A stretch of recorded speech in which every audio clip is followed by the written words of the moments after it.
आज हम लोग इंट्रोगेटिव एडजेक्टिव देखेंगे कि इंट्रोगेटिव एडजेक्टिव होता क्या है। इंट्रोगेटिव एडजेक्टिव को हम लोग हिंदी में प्रश्नवाचक विशेषण कहते हैं। इंट्रोगेटिव एडजेक्टिव क्या होता है आइए देख लेते हैं।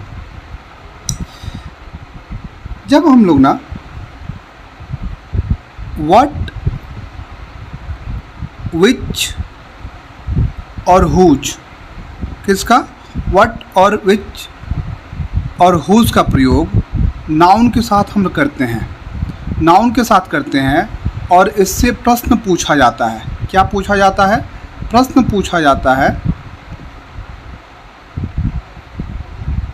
जाता है, तो इसे हम लोग क्या बोलेंगे? इंट्रोगेटिव एडजेक्टिव बोलेंगे। सीधा सीधा बात, जब व्हाट, विच और हुज के साथ नाउन का प्रयोग कर प्रश्न पूछा जाए तो हम लोग व्हाट, विच और हुज को क्या बोलेंगे? इंट्रोगेटिव एडजेक्टिव बोलेंगे, प्रश्नवाचक विशेषण बोलेंगे। देखिए व्हाट का प्रयोग, विच का प्रयोग, हुज का प्रयोग हम लोग प्रश्न पूछने के लिए दूसरे तरीके से भी करते हैं, ठीक है। लेकिन ध्यान रखिएगा, जब हम लोग प्रश्न पूछेंगे और इनके साथ किसी नाउन का प्रयोग किया जाता है तो इन तीनों को हम लोग इंट्रोगेटिव एडजेक्टिव कहेंगे। आइए हम लोग उदाहरण के माध्यम से समझ लेते हैं। देखिए 3 एग्जाम्पल्स आपके सामने पड़े हुए हैं, ठीक है।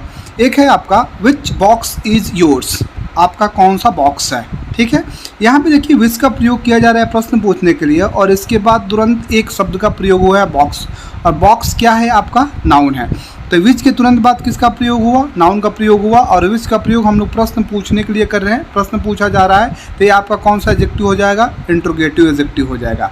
विच बॉक्स इज़ योर्स, तुम्हारा कौन सा बॉक्स है या आपका कौन सा बॉक्स है।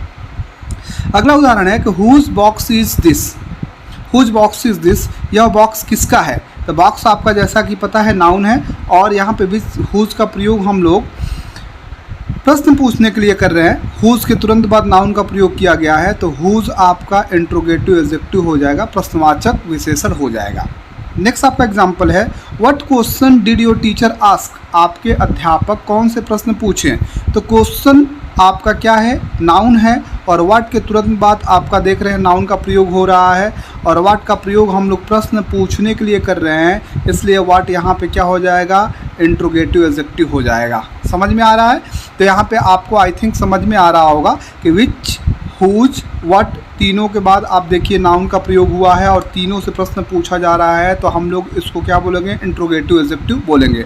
थोड़ा सा कंट्राडिक्ट मैं आपको बता दे रहा हूँ कि अगर ऐसा एग्जाम्पल है कि व्हाट इज़ योर नेम, आपका क्या नाम है, तो यहाँ पे देखिए व्हाट का प्रयोग हम लोग प्रश्न पूछने के लिए कर रहे हैं, लेकिन व्हाट के बाद से वर्ब का प्रयोग हो रहा है, नाउन का प्रयोग नहीं हो रहा है। इसलिए आपका अगर आप कहते हैं कि इंट्रोगेटिव एडजेक्टिव है तो ये क्या हो जाएगा? गलत हो जाएगा। शर्त क्या है कि व्हाट के बाद क्या होना चाहिए? नाउन होना चाहिए। वैसे हुज के बाद नाउन होना चाहिए और विच के बाद नाउन होना चाहिए, तब इनको हम लोग प्रश्न पूछने के लिए प्रयोग करेंगे तो इनको हम लोग इंट्रोगेटिव एडजेक्टिव कहेंगे। आई होप आपको समझ में आ रहा होगा, इसे नोट कर लीजिए। अगला आपका एडजेक्टिव है एम्फेसाइजिंग एडजेक्टिव। कौन सा एडजेक्टिव है? Emphasizing adjective. एम्फेसाइजिंग एडजेक्टिव को हिंदी में बोलते हैं बलदायक विशेषण। एम्फेसाइजिंग एडजेक्टिव क्या होता है भैया? देखिए आपका एक शब्द होता है ओन, ठीक है, फिर एक शब्द होता है सेम, वेरी सेम, या आप इसको द सेम भी बोल सकते हैं, ठीक है। इन सबको हम लोग एडजेक्टिव की तरह जब उपयोग करते हैं तो इनके बाद नाउन का प्रयोग होता है। आपको पता है कि एडजेक्टिव का काम क्या होता है?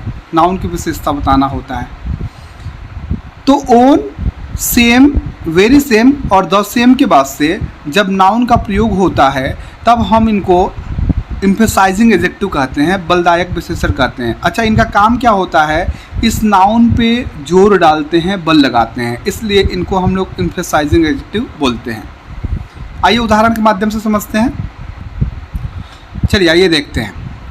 पहला एग्जाम्पल है आई सा them with my own eyes, with my own eyes. Own देख रहे हैं शब्द का प्रयोग हो रहा है और इसके बाद से शब्द क्या है? आइज़। आइज़ आपका क्या है? नाउन है। तो ये आपका कौन सा एडजेक्टिव हो जाएगा, एम्फसाइजिंग एडजेक्टिव हो जाएगा। आई सा them with my own eyes, मैंने उन लोगों को अपनी आँखों से देखा, अपनी आँखों से देखा, ओन का मतलब मेरी अपनी आँखों से देखा, ठीक है। तो यहाँ पे ओन आपका एम्फसाइजिंग एडजेक्टिव हो जाएगा। वन बाय वन समझते रहिए, फिर आपको बता देते हैं।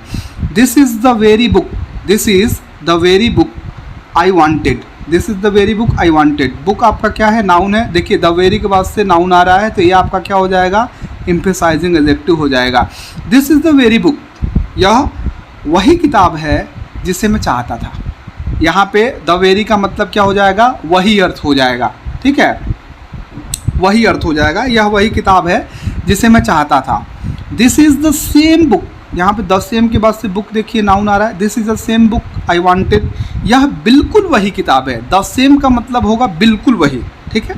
इसका अर्थ क्या हो जाएगा, बिल्कुल वही, बिल्कुल वही हो जाएगा, ठीक है। This is the same book I wanted, यह बिल्कुल वही किताब है जिसको मैं चाहता था। अगला उदाहरण है, ही lived in the very same house for 10 years। यहाँ देखिए हाउस, द वेरी सेम के बाद से हाउस क्या आ रहा है, नाउन आ रहा है। ही lived in the very same house, यह उसी घर में रहा। द वेरी सेम मतलब उसी का सेंस आएगा, यह उसी घर में रहा 10 वर्षों तक रहा, वह उसी घर में 10 वर्षों तक रहा, ठीक है। आइए एक बार और समझ लेते हैं शुरू से। Emphasising adjective, own, same, very, same, the same, ठीक है। इसके बाद जब नाउन का प्रयोग होता है तो ये शब्द जो होते हैं इस नाउन पे बल डालते हैं, जोर लगाते हैं, इसलिए इन्हें हम लोग एम्फसाइजिंग एडजेक्टिव कहते हैं। जैसे आई सा them with my own eyes, own के बाद से देखिए नाउन का प्रयोग हुआ है, मैंने उसे अपनी आंखों से देखा। This is the very same book, this is the very book I wanted, यह वही किताब है। द वेरी का मतलब वही अर्थ आता है, यह वही किताब है जिसे मैं चाहता था। This is the same book I wanted, the same का मतलब बिल्कुल वही होता है, या वही बिल्कुल वही किताब है जिसे मैं चाहता था। ही lived in the very same house for 10 years, या उसी घर में 10 वर्षों तक रहा, ठीक है। द वेरी सेम, इसके बाद देखिए नाउन आया है, तो ये आपका क्या हो जाएगा, एम्फसाइजिंग एडजेक्टिव हो जाएगा। आई होप आप पे समझ में आ रहा है, नोट कर लीजिए। चलिए हम लोग एक्सक्लामेटरी एडजेक्टिव देख लेते हैं, जिसे विस्मयादि बोधक विशेषण बोलते हैं। एक्सक्लामेटरी एडजेक्टिव क्या होता है, जब हम लोग वर्ड का प्रयोग किसी एक्सक्लामेटरी सेंटेंस में करते हैं। कैसे, एक एक्सक्लामेटरी एडजेक्टिव के रूप में।